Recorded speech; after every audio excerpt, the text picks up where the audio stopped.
Shalom and good evening, everyone. I'm Amir Tsarfati, and I'm live from Connect here in Galilee, next to the Jezreel Valley, where we hear non-stop takeoffs and landings of F-16s as Israel's battle, mostly in the north, is intensifying.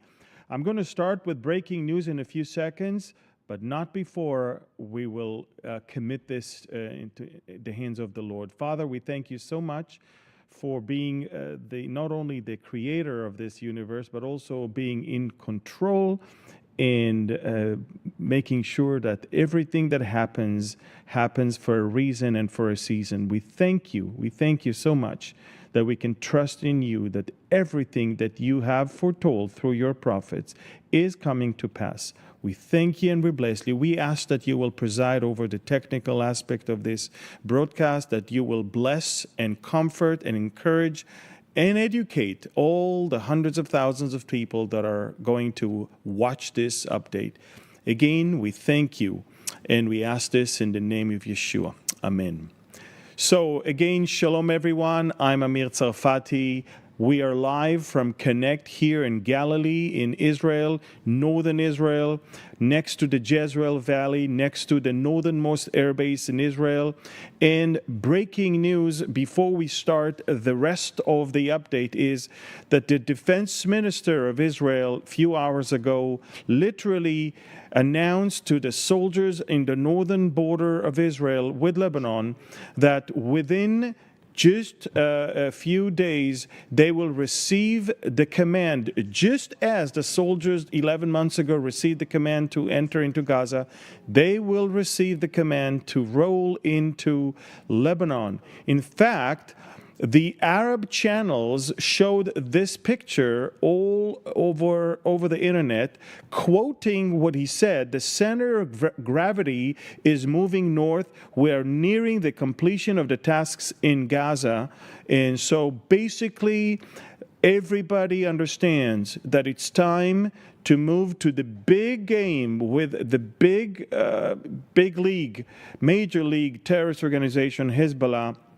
And this is exactly why we are methodically working on eliminating all of their major commands echelon. And today, 40 kilometers deep into Lebanon in the Bekaa Valley, we eliminated one more commander, this time of their special forces, the Radwan forces. And that's the guy. I mean, every day we are eliminating operatives, but most so commanders, in order to leave the organization without that important level of people. And we're not only doing that, we're attacking launchers, we're attacking storage places for rockets, and as you will hear throughout this update, we even attack places that belong to Hezbollah or operated by Hezbollah, not in Lebanon. In this case, in Syria. We'll talk about it in a few seconds. So basically, Israel is getting ready. And how do you know that we're getting ready? The commander of the Central Command of American Military, the CENTCOM, General Kurilla, came to visit Israel yesterday. He met with Lieutenant General Herzi Halevi, our Chief of Staff. He met with all of our generals. And the reason why the U.S. military is so involved is because we want to make sure that while we are doing what we're about to do obviously in Lebanon, we are also going to have enough intelligence and enough protection from any potential threat that might come from Iran, Iraq, or even Syria. So, ladies and gentlemen, it's heating up. It is definitely a matter of days, and we are talking about the next and the most important major front that Israel has to deal with in order to bring this war to an end. So this is it. These are the breaking news. And the different subjects that we have to deal with today in our MidEast updates are right there below on the screen, as you can clearly see right now. You will see the first one is there is a new front. After all the fronts that we have with Gaza and West Bank, North, East, we have a new front, and we'll talk about that in a few seconds. Also, we'll talk about the stark difference between countries that we have peace with for many years and countries that we just signed peace 4 years ago with. We'll definitely talk about the unusual attack of the IDF a couple nights ago in Syria. We'll talk about the situation in Gaza. We have eliminated today the commanders that were in charge of the murder and the execution of the 6 hostages a week ago. We scored that thing, and they're done. And we will also talk to you, ladies and gentlemen, about the protests in Israel after we found the hostages and what's going on in this country. A lot of people are fed by the Midianites, I call them, the media that is trying to obviously attack the government and show a completely different picture. And we'll even give you some interesting information that was quoted by other international sources that will tell you that literally there is no one to talk to and there's nothing to talk about when it comes to Hamas. We will also talk to you about the anticipation to the U.S. elections. Of course, we are hours before the debate between Donald Trump and Kamala Harris, and I will give you my final words that you may want to hear about what I see the end of the war is going to look like and what I predict based on the Word of God is going to happen here in the Middle East. So let's start with the first one. There's a new front, ladies and gentlemen. First of all, a few weeks ago, on one of our MidEast updates, we showed you the map that basically described the Iranian efforts to destabilize the area through the Hashemite Kingdom of Jordan. We showed you, as you can see right now on the map, you can clearly see the route that goes from Iran all the way, take a look at this, from Iran into Iraq, from there into Syria. And I'm talking about weapons and ammunition, all the way to the Hashemite Kingdom of Jordan. And from there it splits. Some of the weapons stays in Jordan to destabilize that area and arm them, and some is smuggled into the West Bank to arm the Palestinians. So that is exactly what we are witnessing right now. A couple days ago, there was a horrific terror attack in the Allenby border crossing between Israel, between the side of Israel and in Jericho, near Jericho, and the Jordanian side. In my military service, I used to command that part of the West Bank on the civilian side, which means I was part of the people that took care of the cargo depot and all the transition of population from Jordan into the West Bank, into Judea and Samaria and on. So I know this place very, very well. And during my time in 1993-94, Israel transitioned the Allenby crossing from being under military control and military and operated by the military to the Israeli Airports Authority because it became a civilian place. That's why it started hiring civilians. And of course, what happened is that one of the truck drivers that are bringing goods from Jordan into the West Bank, they have to be inspected in the Allenby Bridge by civilians in the cargo depot. He pulled a gun that he smuggled and he shot and executed 3 of the civilians. That's the driver, by the way, after he was shot by the Israeli military once we captured him. But that was too late. He already killed 3 Israeli civilians that were there. And by the way, make no mistake, most of the trucks that are crossing the Allenby Bridge in the last 10 months are basically humanitarian aid to the Palestinians. So not only that they are killing us every day elsewhere, they are even killing the people that are in charge of the humanitarian aid that's supposed to help them. Unbelievable. And so we're talking about a killing that is now opening a new front. I mean, we thought so far that our front on the east is the West Bank. And further beyond it, we're talking about Iraq, we're talking about Iran. But the Hashemite Kingdom of Jordan is now officially added, and now Jordanians are part of the equation. And now we have to worry about that. Now, that's not the only thing we worry about. There are arms smugglings from Jordan.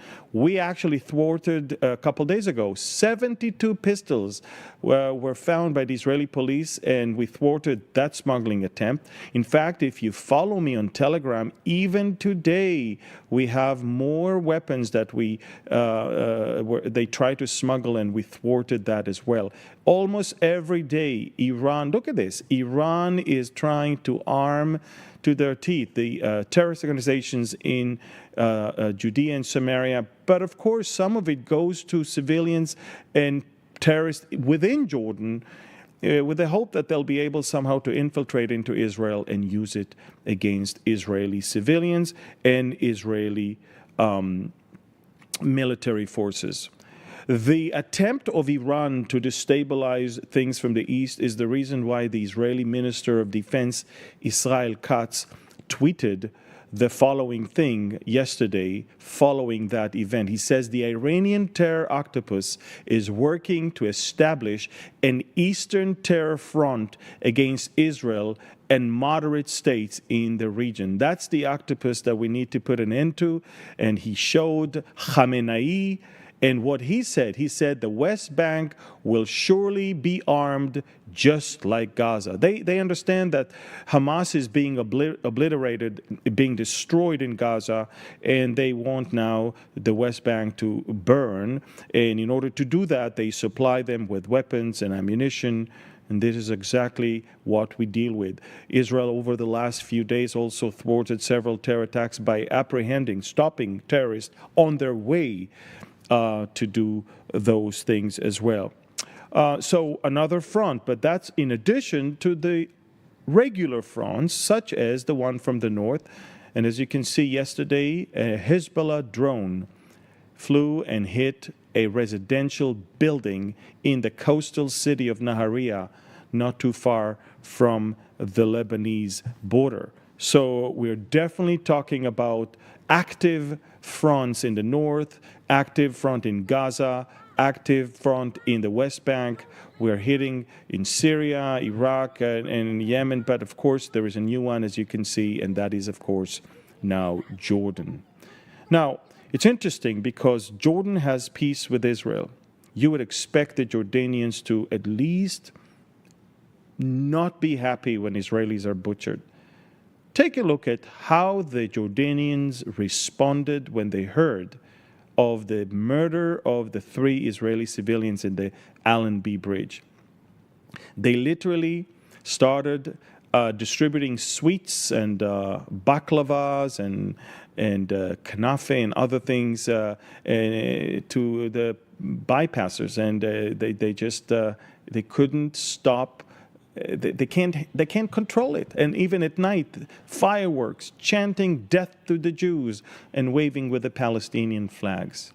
That's what we get from a country we have peace with for the last 30 years. What about Egypt, with whom we have peace for over 45 years? They are allowing weapons to cross all the way into Israel from the Philadelphia corridor, from the border. And so the Egyptians are not doing much to stop arms coming all the way into terrorist organizations as well. And by the way, if you go to Jordanian schools, and if you go to Egyptian schools, they don't really teach to love Israel or respect the Jewish people or to at least acknowledge the right of Israel to exist. No, not at all. On the other hand, 4 years ago, President Trump, the 45th president at that time, secured a peace deal that included a country called the United Arab Emirates. This is a picture of Dubai, but the United Arab Emirates is comprised of 7 different emirates. Of course, Abu Dhabi and then Dubai are the 2 biggest ones, and the 2/3 of the populations of the entire country are in those 2. But I want you to know that in that country, anti-Semitism is illegal. Their curriculum will not include any hate speech against Jews or Israel. They recognize Israel's right to exist, and they are very hospitable. In fact, as an Israeli, I can say I've been to Dubai quite a few times since the peace was signed. I feel safer in Dubai, which is an Arab Muslim country, safer there than I feel in some European countries and even in some parts of the United States of America. That how much there is a difference between a country that is not out there full of hatred and anti-Semitism and others that may have long peace with us, but they hate our guts. It's quite interesting. And this is exactly why Prime Minister Netanyahu is predicting that in any arrangement after Hamas is finished, after Hamas is gone, if there's a need for a civil administration within Gaza or somehow an international military force to enforce order in Gaza, Prime Minister Netanyahu is envisioning the Emiratis to take a very major role in this particular task, because we trust them, and they are not infected. And of course, we always trust and verify, but they are not, of course, infected by this amazing hatred. Now, that's not the only country that Israel has a long peace with and it hates our guts. Take a look at Egypt, at Turkey, with whom we have relations for many, many years. Erdogan took power, and his rhetorics against Israel are intensifying almost every day. This is what he said lately. In fact, yesterday. Basically, Erdogan says the only step that will stop Israel is the alliance of Islamic countries. Can you imagine? Alliance of Islamic countries. Now, I mean, every time I read such things and I see Erdogan, the first thing that comes to my mind is, of course, Bible prophecy.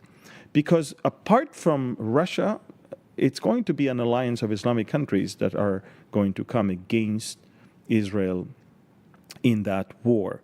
So, stark difference between countries with whom we have peace with for many, many years, and yet there's so much hatred there, and the United Arab Emirates, which is a gem in the Arab Muslim world, and that is quite a difference. Last night, a couple nights ago, I couldn't sleep almost throughout the whole night, and the reason is here, the airbase next to my house was the launching pad for a very unusual strike in the heart of Syria, not Lebanon, not Gaza, Syria. In preparation for a possible attack in Lebanon, or for sure attack in Lebanon and Hezbollah, Israel is basically taking all the abilities of the pro-Hezbollah or pro-Iranian militias. We're basically eliminating them. And one of the major places that we attacked during that night, and we're talking about 5 different waves of strikes. I mean, it was all night long. It was phenomenal. We attacked the research center in Masyaf next to the city of Hama in Syria. And what happened there, I mean, that's not the first time we attacked there. We attacked there a few months ago. We attacked there several years ago as well. But this time it was way bigger, stronger, deeper, and more extensive. And apparently there were 3 different objectives for this strike. First of all, we know that the Iranian Revolutionary Guards are based there, so we needed to eliminate them. Second, we know that there were drones that were manufactured there. And third, they were also working on what we call unconventional weapon, chemical weapon and other things in that facility. About 18 people were killed so far in that attack. Over 40 were injured in that unusual, strong, and decisive strike in Syria. again, the different fronts that we're talking about. There's Gaza, and there is the West Bank, and there is Lebanon, and there is Syria, and there is Iraq, there is Iran, there is Yemen, and now we also have Jordan. And if that's not enough, we have the international anti-Semites, both in campuses and also online. And so that's what we had in Syria. Last night, early this morning, I'm up since 4:40 a.m., so I just heard about it when it happened. A very unusual strike in the humanitarian zone. Now, if you remember, when I showed you the maps of Gaza, I basically told you that we encourage people from the southern part of the Strip and from the northern part to concentrate in what we call the humanitarian zone, where we supply humanitarian aid, and this is where civilians are staying. Well, obviously, terrorists take advantage of that, and 3 major terrorists in the rank of colonels, in the rank of brigade commanders, belong to Hamas. They were actually hiding right there under some of the tents. We got intelligence, precise intelligence. Israeli jets took off and strike that place, and we left a deep crater, and we eliminated them. And of course, the first thing that comes out when something like that happens is Hamas immediately start shouting, massacre, massacre, massacre. And they will immediately come up with fantastic numbers, such as 40 people got killed.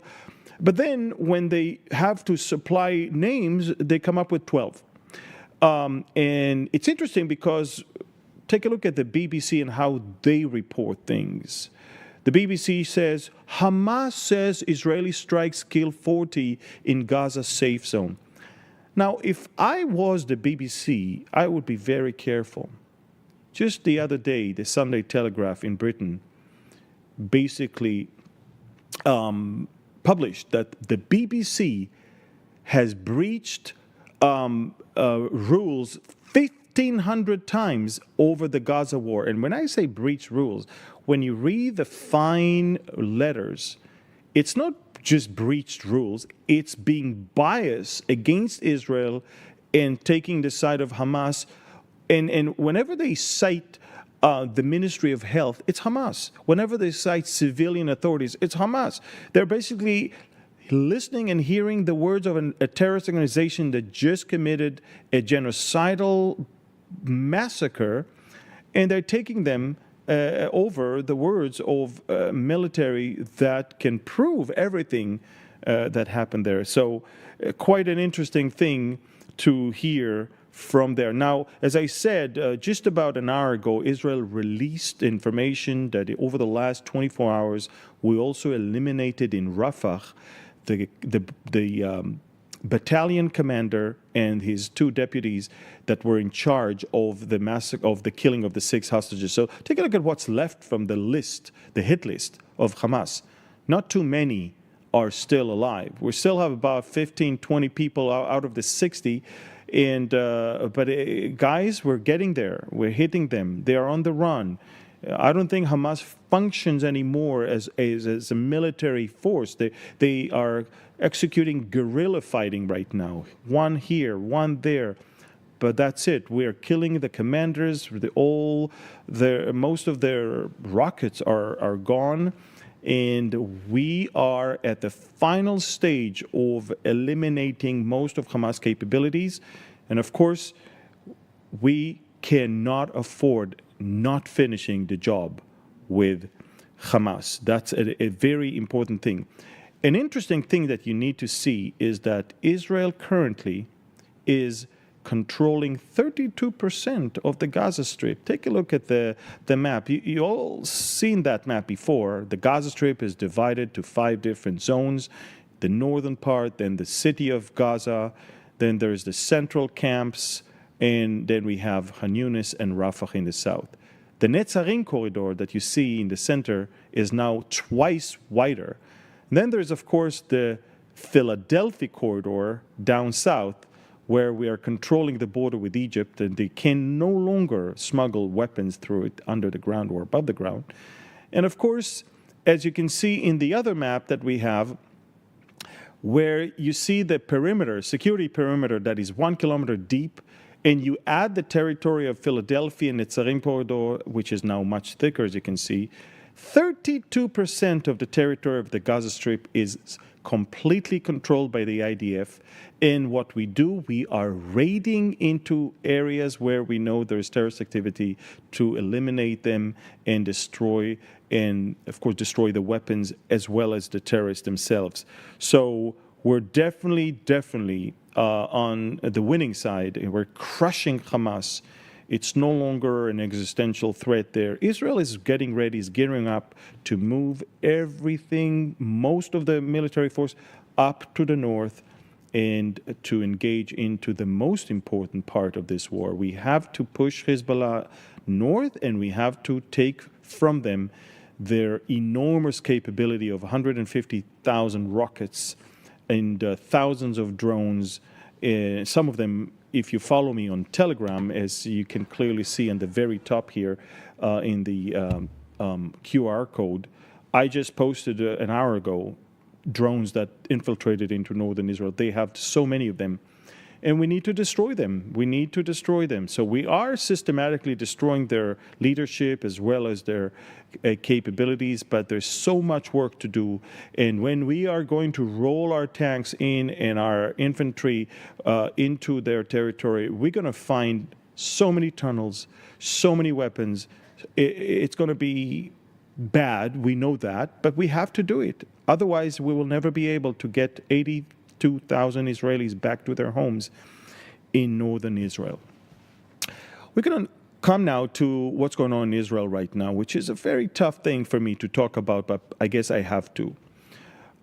Ladies and gentlemen, following the finding of the 6 hostages that were executed by Hamas, and by the way, today, as I speak right now, the IDF just released the investigation on what happened there. Apparently, we didn't know they're there, and apparently we found we were drilling a shaft and into their tunnel a day after they were already executed. So now 2 terrorists somehow came out of their tunnel, and we killed them. Now we're checking if the DNA of those terrorists match the ones that we have on the bodies of the hostages. One thing is for sure, they had enough food and water there to keep them for a long time, and it was a dumpy, very small, very low tunnel. You couldn't even stand straight, and it was 20 meters under the ground,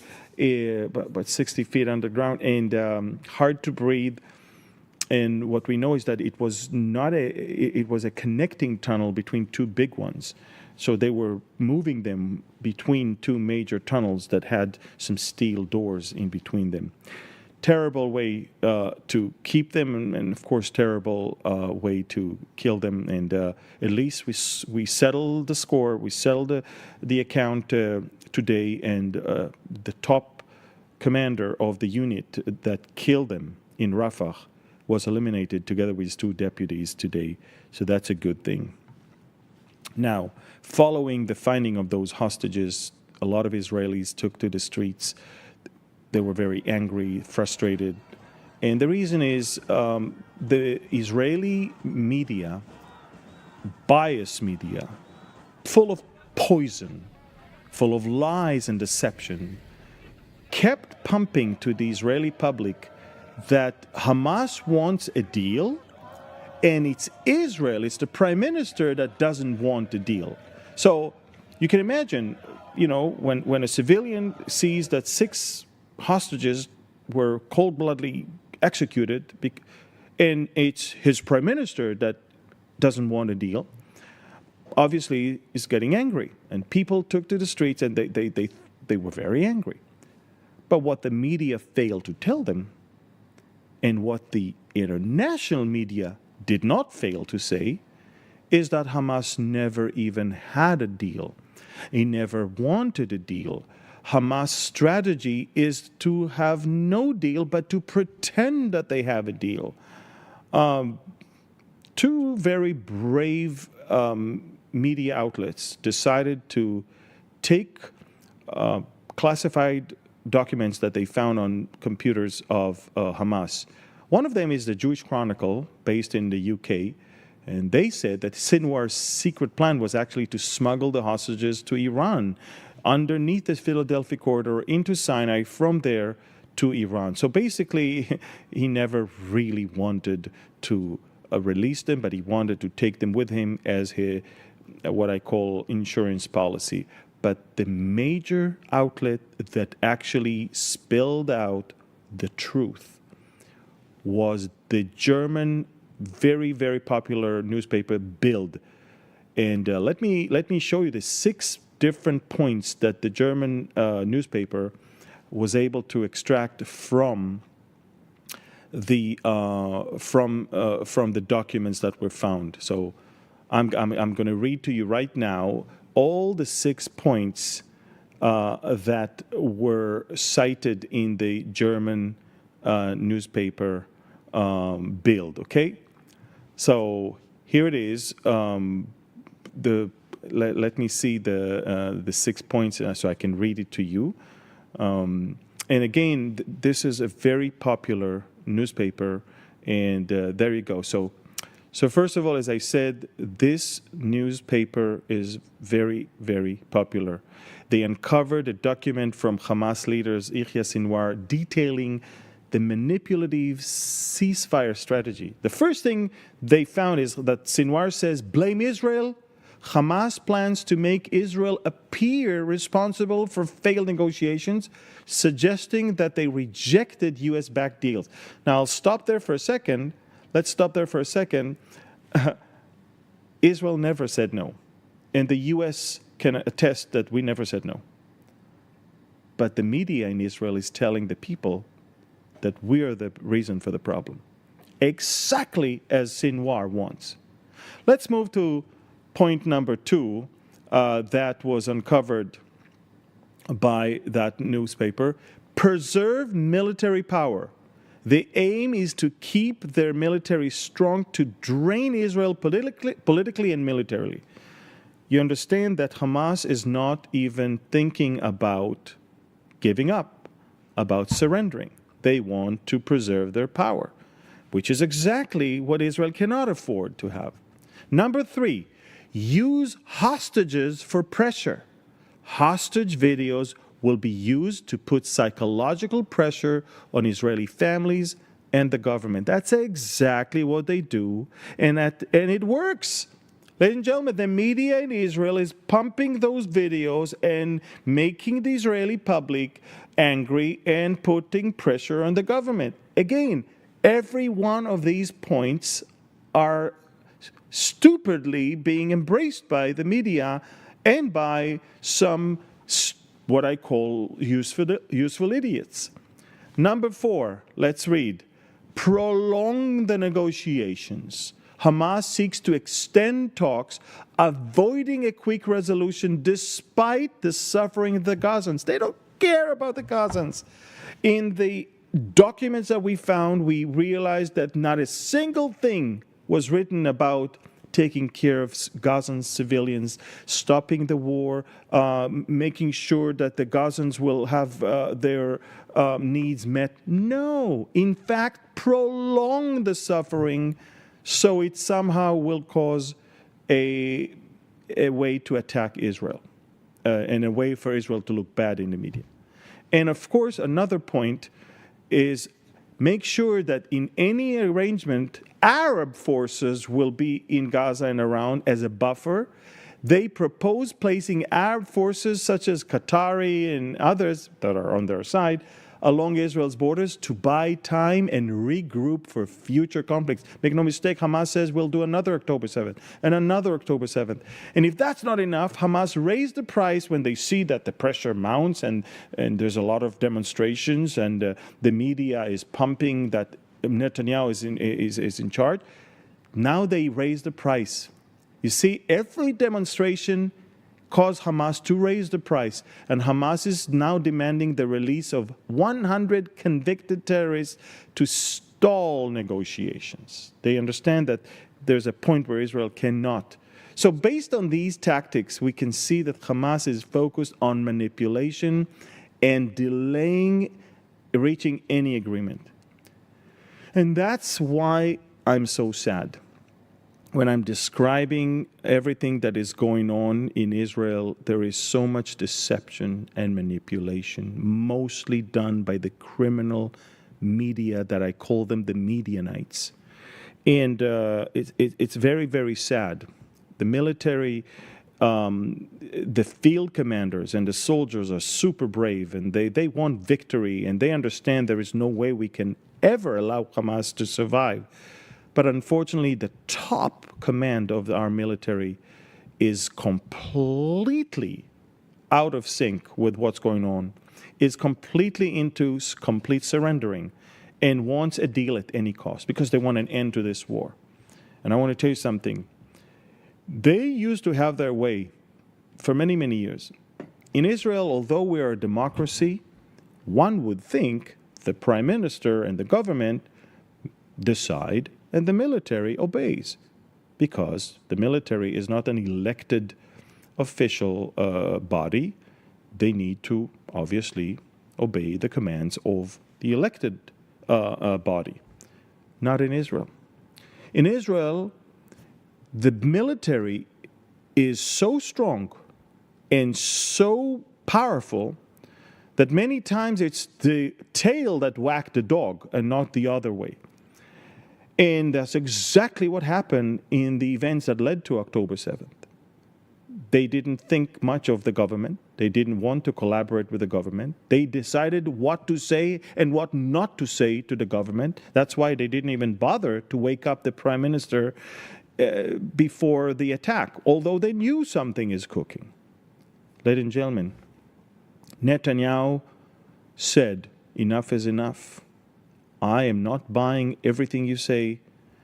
Now, from now on, the government will rule, and we are not going to cave in to any demands, even if it comes from generals in the top command of our military. And that is exactly what we have now. So the media, the woke, progressive media, will continue to always blame the prime minister for something that they know is not true. And they know that Hamas never, ever offered a deal, never wanted a deal, and it's always been Hamas that said no to a U.S. brokered deal that was on the table, not Israel. And it has to be said.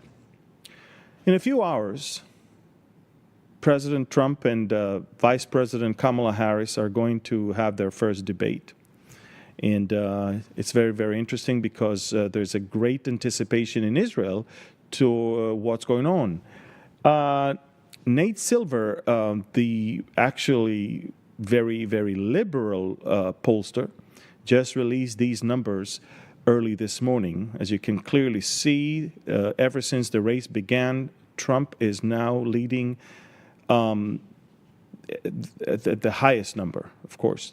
Now, much of what's going to happen is based on how Kamala Harris is going to do in this debate.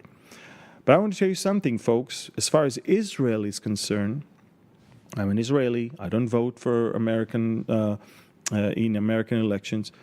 But as far as we're concerned, we know that the identity of the person in the Oval Office will determine if we can move on with finally striking Hezbollah and maybe even Iran and put an end to it.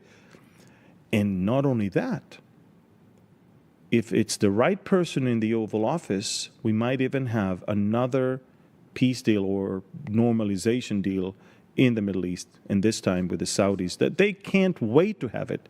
They just need the right president to back up his words with actions, just like he did when it comes to the UAE and Bahrain, Morocco, and Sudan. So we have to understand, it might be a debate for the Americans, and it might, be important to Americans, but here in Israel, many people will be up at 3 a.m. I mean, right now it's 8:45.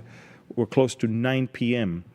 6 hours from now, and many Israelis will have their TV open and they'll watch this debate, because for us, the identity of the person in the White House matters as well.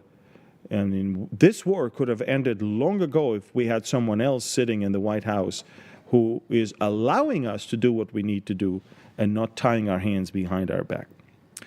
And I will conclude with final words. I want you to know, folks, that there's a lot of pessimistic people. There's a lot of people who are angry or maybe frustrated. Some of the people in Israel are even a bit depressed. I mean, we're entering the 12th month of this war. It's almost a year. This is the second longest war we had in our history. It's only second to the War of Independence. We're not used to long wars. I mean, 6 days here, 2 months here, that's it. But it is long. We have a lot of casualties. A lot of people are wounded. We have trauma. A lot of people are traumatized from stuff that is going on here. But I want you to know, folks, biblically, I can tell you we're going to win.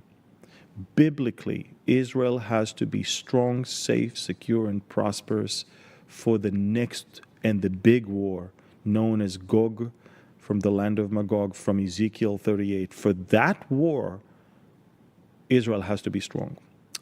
At this point, maybe you hear the rhetorics of Iran and the rhetorics of Turkey, but neither one of these countries wants a war with Israel at this point, each for his own reasons.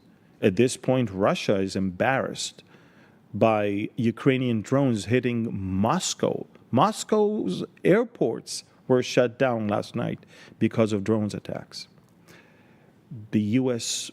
Secretary of State just said yesterday, a few hours ago, that he's imposing new sanctions on Iran because Iran is sending ballistic missiles to Russia. And he also said that Russia is somehow sharing nuclear knowledge with the Iranians. But the point is, Russia is leaning on weapons now that come from Iran and North Korea and China because Russia is suffering from lack thereof. So my point is, Russia is with too many problems, Turkey is with too many problems, and Iran is with too many problems. I don't think they can afford another war right now. And therefore, I can conclude that Hezbollah has to be destroyed or at least crippled. Hamas is being destroyed right now. Israel will be on the victorious side. There will be another peace treaty because at least according to that war, we know from the account in Ezekiel that Sheba and Dedan, which is Saudi Arabia, will protest those that the attack on Israel. They'll be on our side. And Israel, again, will be very safe, very secure, and very prosperous. The Israeli birth rate, unlike Europe, unlike America, unlike most parts of the world, is positive.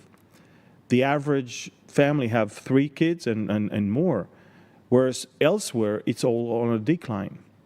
That means that there's more power to work. The economy is continuing to grow. Our foreign currency reserves hit an all-time record of $271 trillion. That's staggering number. Excuse me, $billion, $271 billion of foreign currency that we have. These are surpluses. More than the UK, I mean, more than Turkey, more than many countries around the world. We are a wealthy country, strong country, but the secret is double. The secret is we have a great nation with the resolve because we are here for a reason. We didn't bring ourselves here, someone else did. And of course, the most important thing is that the God of Israel neither slumbers nor sleeps. He will not allow us to be destroyed. We're here for a reason. We're here for a season. And the Bible says that only when the sun, the moon, and the stars will no longer be there, then and only then the seed of Israel will no longer be as a nation before him. And so I want you to know that, that we are going through hardships. There are wars and there are rumors of wars. But as Jesus said, let your heart not be troubled. Don't be troubled. It has to happen. That's what the end times are going to look like. We are a generation that is experiencing things that other generations could not. We are not only seeing wars, but we're seeing the rebirth of Israel. We are seeing the fact that fig tree comes back to life and flourishes. We're watching the alliance of Ezekiel's coalition. We're watching Jerusalem back in our hand. We are seeing stuff that for 2,000 years nobody could see. We are a generation that is watching events that it took hundreds, if not thousands of years for them to come to fruition. So it's unbelievable. So let's not be depressed. Let's not be confused. Let's not be angry and frustrated. Let's remember, He who promised is faithful. That's important to remember. Allow me to conclude today. And I want, please share this message. Share, press the share button. Not only that I ask you to follow me on Telegram for news all day long, but also this is an important message. And if you can just push or press on the share button, that will, I think, encourage many, many people. Let me conclude with the Aaronic blessing. All right. Yevarechecha Adonai v'yishmerecha. Ya'er Adonai panav elecha v'yichuneka. Yisa Adonai panav elecha v'yasem lecha shalom. The Lord bless you and keep you. The Lord make His face shine upon you and be gracious to you. The Lord lift up His countenance towards you and give you His shalom, His peace. B'Shem Yeshua. Amen. Thank you. God bless you. And shalom from Galilee, Israel.